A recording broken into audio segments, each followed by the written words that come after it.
Bien, estamos entonces en el 99.9, es la hora 7:48 minutos. Ignacio, buen día, ¿cómo estás? Buen día, ¿cómo le va? ¿Todo bien? Todo bien, todo bien. Una figura recurrente utilizada por muchos de mis colegas, en particular los de Capital Federal, era decir, bueno, Kicillof ganó en la cuarta sección electoral, el campo le votó en contra a Milei. ¿El campo le votó en contra a Milei? No, yo creo que para mí es un facilismo decir que el campo votó en contra de mi ley y votó a favor del kirchnerismo, porque en realidad que los pueblos del interior de la provincia de Buenos Aires hayan votado al kirchnerismo no quiere decir que el campo lo votó, ¿no? Lo que digo es, el electorado que pertenece al campo es muy menor, no sé si llegará los productores con sus familias y los servicios que giran alrededor del campo, si llega al 10% de un padrón de los pueblos del interior. Entonces es poco significativo el peso de los votos del campo como tal en la elección, ¿no? Entonces, sí el interior, pero acá entra un juego, creo yo, de los municipios. Eh, Fíjate que, no sé, Henderson, Saliquelópez, Guajó, Carlos Casares, hay un montón de municipios que pertenecen al oficialismo de la provincia de Buenos Aires. Y bueno, ahí yo creo que Bolívar un montón, ¿no? Ahí yo Ujú, creo que pesó muchísimo eso y pesó muchísimo, por supuesto, la campaña que se ha hecho bien polarizada y nacionalizada. Entonces, ujú, bueno, eh, ahí hubo otras cosas más allá de lo que puede llegar a decir la gente que el campo votó peronismo, ¿no? ujú.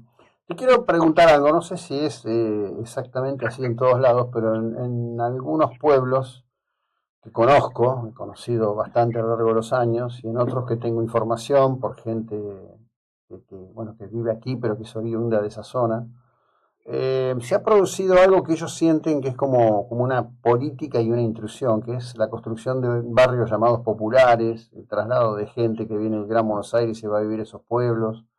¿Vos lo visualizás como una tendencia, como algo que efectivamente está ocurriendo y que influye mucho en la esencia del cambio de voto en esa región? Sí, en Trenquelauquen, en el oeste o en la cuarta, no sé si tanto, sí hay, en Trenque tenemos la particularidad que tenemos una cárcel de seguridad media y ahí sí hay mucho de esto, pero yo lo veo mucho más en distritos como San Vicente, Brans, en esos lugares sí lo veo, ¿no? Mm, De alrededor de Gran La Plata y Gran Buenos Aires. Chascomús, ahí sí veo esa situación. Más alejado, bueno, es más difícil, es otro tipo de pueblos, ya se aleja muchísimo también de las grandes urbes y ahí es más difícil que se instale gente de Buenos Aires, ¿no? Digo, de ese tipo. Pero sí te digo que es un problema de, de infraestructura para aquellos lugares, como te nombraba, San mm. Vicente, Chascomús, todo eso, en todos esos lugares que de repente viene oleadas de gente a instalarse y no tenés escuela, no tenés servicios, no tenés nada, ¿no? Claro. Sí, decime, en el contexto de lo que está pasando en esa enorme masa territorial y hoy prácticamente un mar interior, eh, están faltando obras, por supuesto. Hay obras que se iniciaron, hay obras que se dejaron sin concluir. El fondo hídrico, que es un fondo afectado y que se compone de un porcentaje de lo que pagamos por cada litro de combustible que consumimos, tiene en este momento 197.000 millones de pesos. ¿Alguien da alguna explicación de por qué no hay obras en marcha? Porque eso no tiene ninguna posibilidad de afectar la cuestión fiscal.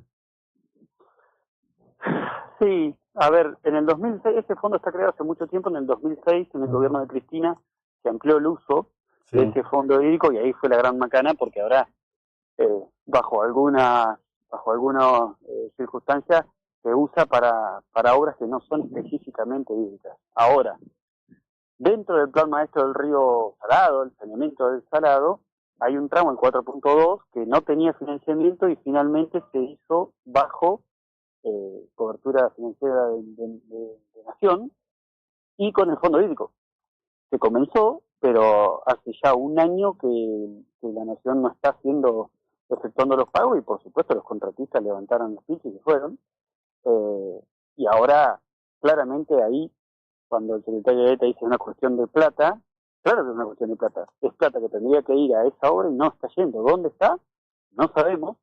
Entonces, creo yo que entre otras cuestiones que tenemos que discutir dentro de la infraestructura, Eso es uno, ¿no? Que le corresponde a Nación. Después hay mucho que le corresponde a la provincia de Buenos Aires, por ejemplo, el nodo Bragado, que está hace años parado y recién ahora, después de muchísima lucha, se está haciendo un estudio para ver, un estudio contratado, tercerizado, el Estado terceriza, tiene hidráulica, bueno, terceriza un estudio para ver qué hacemos con Nodo Bragado. Todo el oeste y noroeste de la provincia de Buenos Aires pasa por Bragado y se mete en el salado.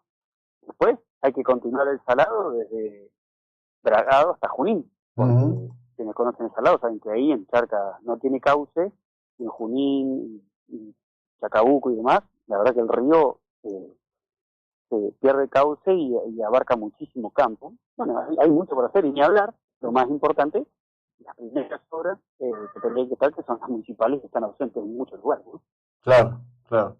Sí, sí. Bueno, pero es increíble que haya que estar poniendo el foco cuando el ciclo de lluvia se vuelve tan intenso, porque hay que decir que entre la creación de ese fondo y el momento en que Julio De Vido hizo modificar eso, porque usaron plata de ese fondo para hacer Tecnópolis, entre otras cosas, Exacto. se produjo un periodo de seca muy extendido, ¿no? Entonces, cuando se produce el periodo de seca, todo el mundo se olvida de este problema, alegremente. Y siempre decimos que en los momentos de seca es los momentos de trabajar con el agua, porque el agua hay que gestionarla. Cuando estás en momentos como estos es muy difícil, a no ser que sea dragado, que necesitas un poco de agua, como en salado. Después todo el agua de infraestructura, de hacer puentes, de trabajar con retro, de acomodar y planificar es en seca. Después en la emergencia todo más difícil.